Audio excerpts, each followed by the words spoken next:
Hello everyone, welcome back to Rolling Solo. My name is Adam Smith, and in this video we're going to be unboxing a game called Starcadia Quest. Now you might be wondering, wait a minute, this one doesn't have any type of solo mode officially in the box. Well, you know what, there are some great solo and cooperative experiences that you can find on Board Game Geek, or even released after the fact when a game has already hit the shelves. And I had Starcadia Quest on my shelf and unplayed. I got it from the recent Kickstarter, which fulfilled quite a bit ago. And the interesting thing with Starcadia Quest is I hadn't really dived too much into it as I was busy with other games. However, there was an official solo and cooperative variant that landed for the predecessor to Starcadia Quest, very well known, and that is Arcadia Quest. So now you can play that Arcadia Quest game in a solo cooperative mode. What's cool about that is it puts an official rules structure around it that then the community used in order to create something for Starcadia Quest. There was an individual named Benji, and if you check out the variants under Starcadia Quest on Board Game Geek, you'll find the variant for solo and cooperative play that has inspirations coming from Teenage Mutant Ninja Turtle Adventures, as well as, of course, the officially released Arcadia Quest solo mode. Incorporating all those rules together created a solo and cooperative variant for this game, which is why I think it deserves to be checked out in more depth now. And I wouldn't be surprised if in the future an official solo and cooperative mode comes out for this, being that they've already done so with Arcadia Quest. So with all that in mind, let's go ahead and check out a game that most weren't expecting to be able to play solo or cooperative, but now it appears you can. On the back of the box it states, way long ago in a space station on the final frontier-ish, Supreme Commander Thorn, dismayed at his expulsion from the Starcadian Navy, has amassed his own 1337 forces to exact his revenge, and it's up to you, freelancers of Starcadia, to enter his definitely not a moon space station and thwart his evil plans. Inspired by the beloved Arcadia Quest game system, this game offers the same exciting PvP/VE gameplay, but streamlined down to its fundamentals. You can see the highlighting of the word fun, and that's a lot of what I enjoyed out of Arcadia Quest, was just the sheer fun that the game had around it. We left in the fun, they state. Enemies, events, and shenanigans are all controlled by a single event deck, which players draw and use against each other, bringing the action to life. Enjoy the narrative quests, which must be completed in order, giving the feel of an epic in space. When you first open up the box, you'll be greeted by the rulebook, a very colorful one at that, and this game really is quite colorful. You'll see this as we go through, and of course, to start you off, you're going to have your full-blown narrative at the very beginning of the book, very similar to what we saw in games like Arcadia Quest in the past. We'll flip on through a number of pages here. You can see the contents on the far left-hand side, as well as the game components that we're going to go through one by one in this unboxing video, and some more, especially the miniatures themselves over here, as well as some of the tokens in the game. You can see here the game overview and how the campaign against Thorn actually breaks out. We're going to continue along. Again, if you have experience with Arcadia Quest, this game is really going to hit home with you quite easily. There are changes. It is not going to be a carbon copy experience from Arcadia Quest, but it draws a lot of what was successful from that game into this one. You've got the crew set up here. Again, you're choosing heroes here, but the crew amounts, as you can see down here in the bottom right hand corner, are limited to just 2 characters, which I really appreciate, because the original Arcadia Quest had 3, and I always found the 3rd character, I just basically threw him in a corner somewhere, or her in a corner, and used it as a last resort. Really, it just became kind of a nuisance to have that 3rd character, so paring it down to 2 was a really smart choice. So let's continue on. Again, I won't show you everything in this rulebook, but I want to give you just an idea as to how it's laid out. The scenario set up right here, as well as talking with some of the tokens and cards you can see in the game. And here's a really good example of what it would look like on the table all set up. It's, again, very, very colorful production, and CMON's quality in terms of its miniatures are always very, very high.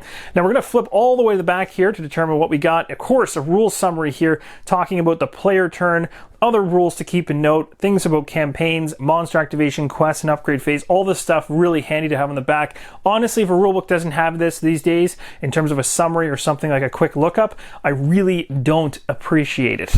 I really like these because it keeps the book closed once I actually understand the rulebook. This is really all I need to keep things going as a guide. Now, overall, we've got a total of 31 pages, and again, even the font size in this rulebook is a little bit bigger than average, so you won't have a long time skimming through this one. It's also worth noting at the back of the book, you can see you can do optional episodic mode, which allows you to just do one-off. So yes, there is campaign play within this. You can use the variant for solo and cooperative mode to do that, but you can also just throw the game on the table and have a one-shot situation. So next up here we have a package. It has the campaign sheets. It well likely has the player boards underneath, and then it looks like it's got a whole bunch of tokens. So let's go through this very first pack on top. So the very first thing we saw in that package was the Starcadia Quest campaign sheet, where of course you're going to be tracking your crew name as well as a bunch of other campaign specific information on this side. Each one of these sheets of this pad is double-sided. You can see there's probably about 20 or so in the pad. I'll give you a side shot so you can see about how thick it is. I didn't count them out, but it feels like around 20 or so, which is pretty good. You likely won't be playing it 20 times in terms of 20 different campaigns, but there are some people I know that love this game in terms of Arcadia Quest that much that they rip through these sheets no problem. In that particular case where you do that, my recommendation is to do what I did, which is just take one of the sheets and laminate it. It just makes life easy. If you really love the game and you're going to play it a lot, you're going to want to just laminate one so you have that freedom to wipe and start over again quite easily. So on the back side of this one, you've got the crew names all listed out. You've got your hero names tracked. You're going to be all your upgrade codes that you get within the game are going to be tracked here too, plus additional information on your companions below. Next up, we have the player boards. Again, very, very colorful, and you'll notice that the symbols, or at least the animals they represent for the guilds, very reminiscent of what you remember from Arcadia Quest. So we'll go ahead and flip this over to the opposite side. I don't know if the artwork is going to be different for every guild. We'll see very soon, but this is the very first one. Here is the second. Flip this over. Looks like the emblem is changing, but I believe the art is exactly the same. Panda, one of my personal favorites. And the last one. The last thing you're going to find in that very first package once you open up this game box is the monster dashboard. You can see here it's going to track things like troopers, up to 3 of them, up to 2 officers, and the villain. And it's got tracking here for all things that you're used to, likely from Arcadia Quest, in terms of health, the number of deaths for that particular unit, all that good stuff, movement, and so on. Flipping it over to the opposite side, you can see some beautiful artwork for some of the creatures that are going to be coming your way. Next up inside the box, we have a sealed package worth of punch boards that we're going to have to go through. So I'm going to rip the packaging off this. We'll go through these one at a time. Here's a closer look at the very first token punch board. These are considered upgrade tokens in Starcadia Quest. There is 99 of these ones. There's also tokens here on the side for doors, and we'll go through just a few of these really quickly, but you'll notice the iconography on some of them is very reminiscent of things from Arcadia Quest. There's a couple tweaks here and there, but you should get the gist if you have experience, and of course with the new rule set, there are some additional things to keep an eye out for sure. Blast vests up here. We've got mini cannons going on. We've got MC jammers. We have SMOGs. We have power gloves. Like everything here is sci-fi based versus fantasy from Arcadia Quest. So a lot of change there. One thing you'll notice when you flip this over is that everything minus the blue upgrades go all grayscale on the opposite side. And you'll notice the doors here are all locked up for those tokens. Going into the next sheet here, we have more of the upgrades to take a look at. I'll go ahead and just bring this down so you can see the ones near the top as well. And then down below here, we have 2 of 4 shuttles. You can kind of see them on the next sheet down below as well. And then these are going to be used to track victory points. Here's a look at that second punch board on the opposite side, just so you can actually see the different type of upgrades that are still visible. Again, all the blue ones are visible, everything else is grayscale. And then of course, nothing changed that I noticed on the opposite side of these other tokens below. This next sheet of tokens has a lot going on. Now, you know wound tokens from Arcadia Quest, those are pretty easy to spot out. These ones right here are recharge tokens, the ones with the bolts. Then we've got stem pack tokens. These are the ones in green here with the needle. And then just below those, we have the hoverboard tokens. That's all of these ones right here. Now, you might also be wondering what the token is up top in the colored area here. These are all quest tokens. You'll see there's actually a few more quest tokens for the different colors for the guilds as well. And we've got portals. Of course, portals look different in space. More of the victory point tokens here. And then, of course, the shuttles we already talked about moments ago. We'll flip this over to the other side and take a look at the opposite side of these tokens. And you can see there's not much of a difference going on here, except that these ones up top have changed. And the last token sheet here has more upgrade tokens. We have things like the Pulse Blade, the Repeater Pistol, Iron Fist, Kitty Primed, Red Shirt, Shock Staff, all kinds of different upgrades to play with, and then more door tokens. Flipping this over to the other side, you can see some grayscale ones here. You can see the actual tokens are ready to come right out. I punched this one out just by flipping it over. They're cut very nicely. They're not going to be hard to pull. You're not going to worry about them damaged or being damaged. This is one thing I really want to make mention of, is the fact that I'm really surprised by this. So as you can see, the literal trays for this game actually have cut out areas now for where these tokens should go once you've actually punched it out. So just so you can see things a little bit more clear now that I've raised that out of the box, you can see all the slot areas where things can go. And again, you can realize I can't actually get inside them unless I take the cover off. So I just go ahead and pull this top cover off. And just like that, I'm going to have areas to have all these tokens stored, which is so nice. I'll say that so many times over because it's such a massive, massive jump up from what they used to do.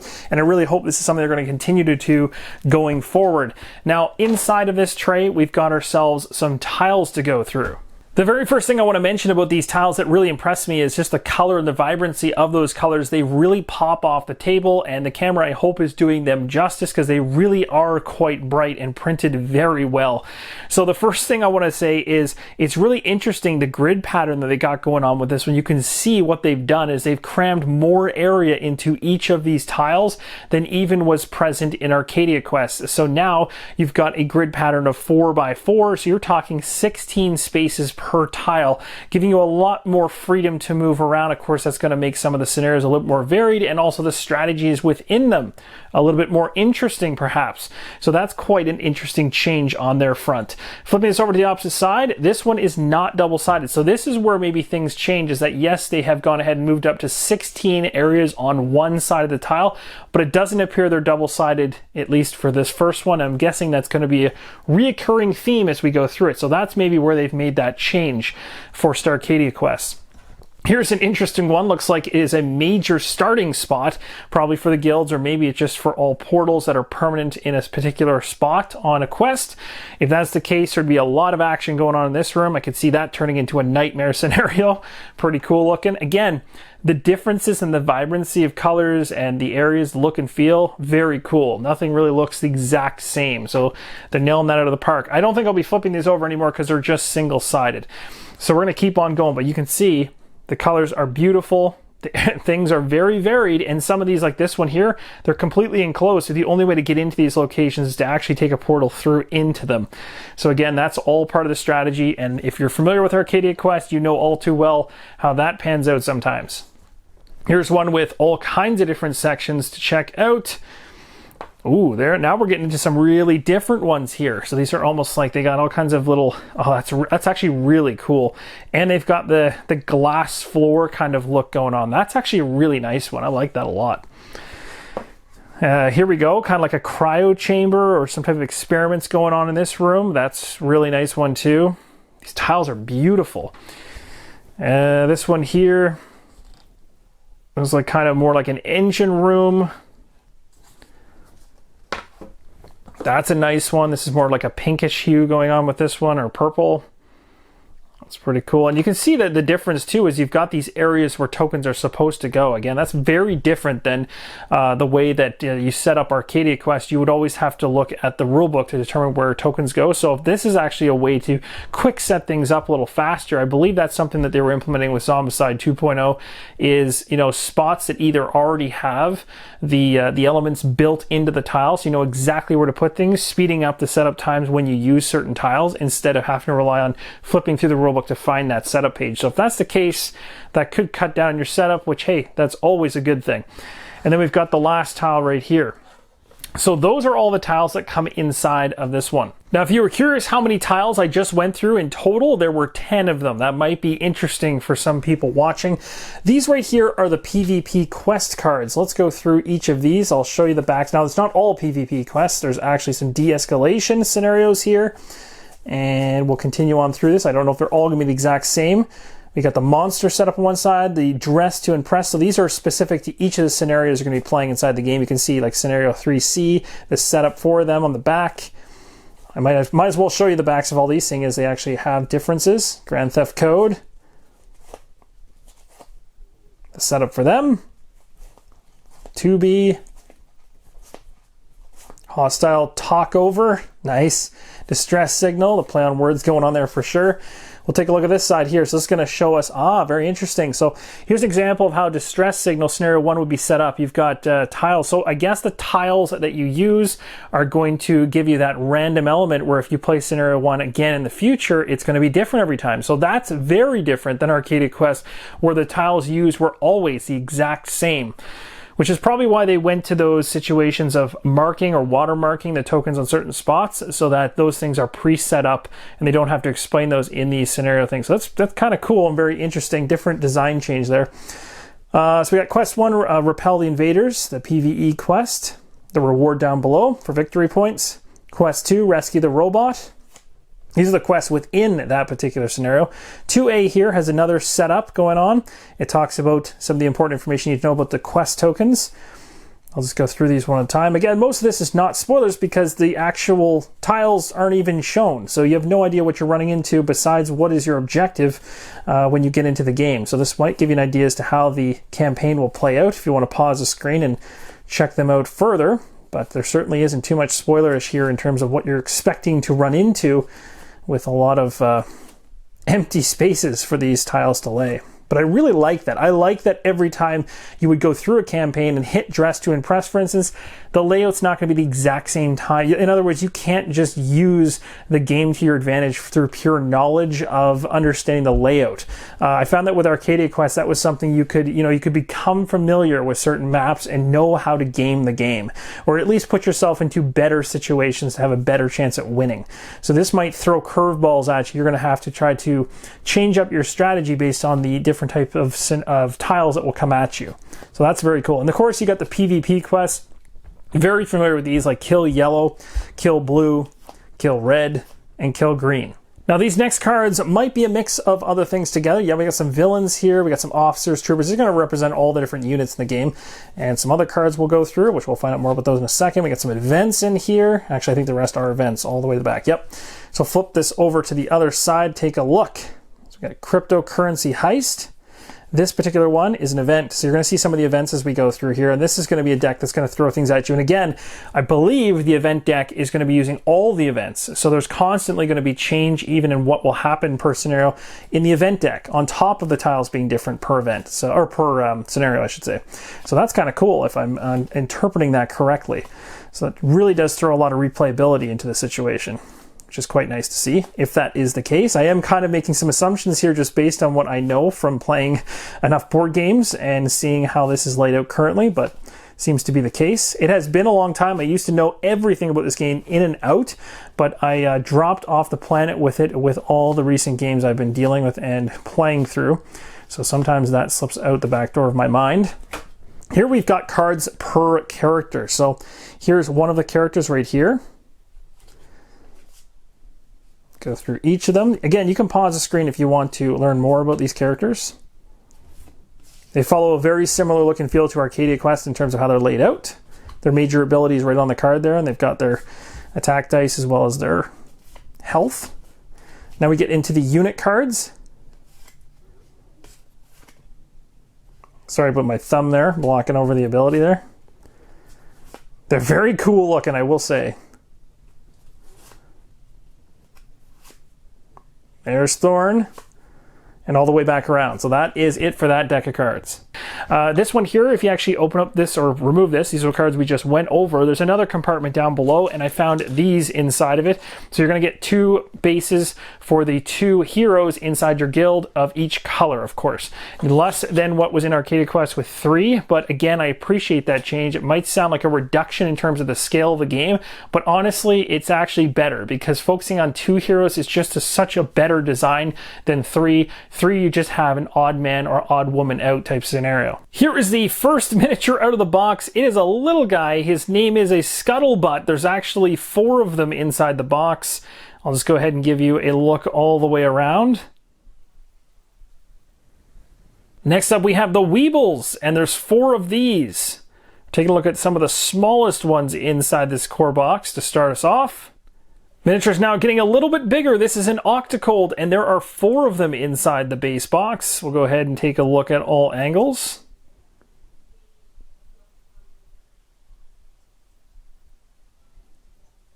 There are 2 Octocruels in the game. This one's getting a little bit larger.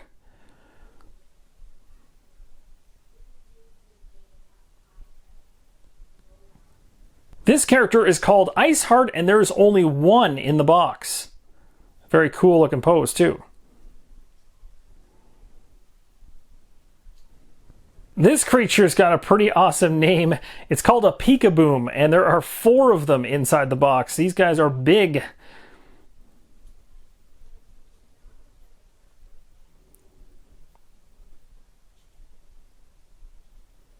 And speaking of a cool name, this one is the Pika Rounds. It looks like a more modern or larger evolution version of the one we just took a look at. All kinds of stuff going on there, but this one looks like it would definitely deliver some pain. And last but not least, we have 1 Supreme Commander Thorn right here. We'll flip him around. This is the major villain in the game. Again, this is kind of ironic because it's very similar to Arcadia Quest. Same thing. You have all these bigger monsters that you're dealing with, and then the main boss is actually very, very tiny, but very, very deadly. Now let's check out the sculpts for the heroes. Now I'm not going to know the names of all these heroes just yet, but these are the coolest sculpts in the game by far, which is great because these are the ones that you will be controlling if you so choose to. The hair looks absolutely awesome on the back of this one. You can definitely tell this one likes knives. As you can see, there's a knife or a very, very large sword underneath the hair there. That's a very cool looking pose. I like this one a lot. This is a very bulky mini compared to the rest of them. You can see the tail kind of coming off the back there. I likely am going to drop this. I'm going to try not to, but there's a lot of detail there if you want to paint that up. This guy's not messing around in the least.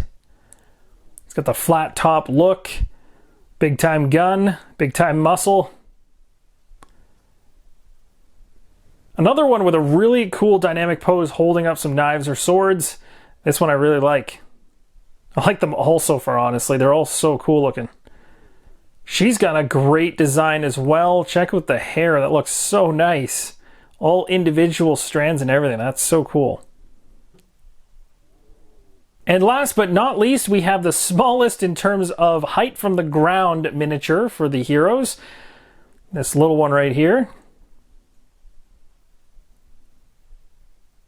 Now what is a usable insert, as I mentioned earlier on in the video, is this right here, this top shelf area. As you can see, I haven't even filled out everything after punching everything from this base game and putting it in, which means it might be able to actually house all the additional punch outs from the other expansions.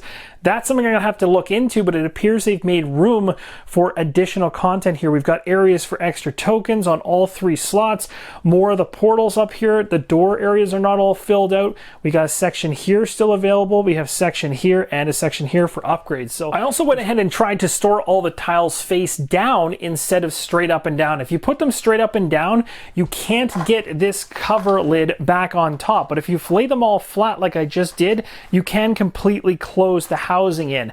But the interesting thing is, when this tray sitting on top of the boxes inside the box, even if there wasn't a top cover here, as long as you kept the game flat on its back all the time, you wouldn't have to worry about them going anywhere.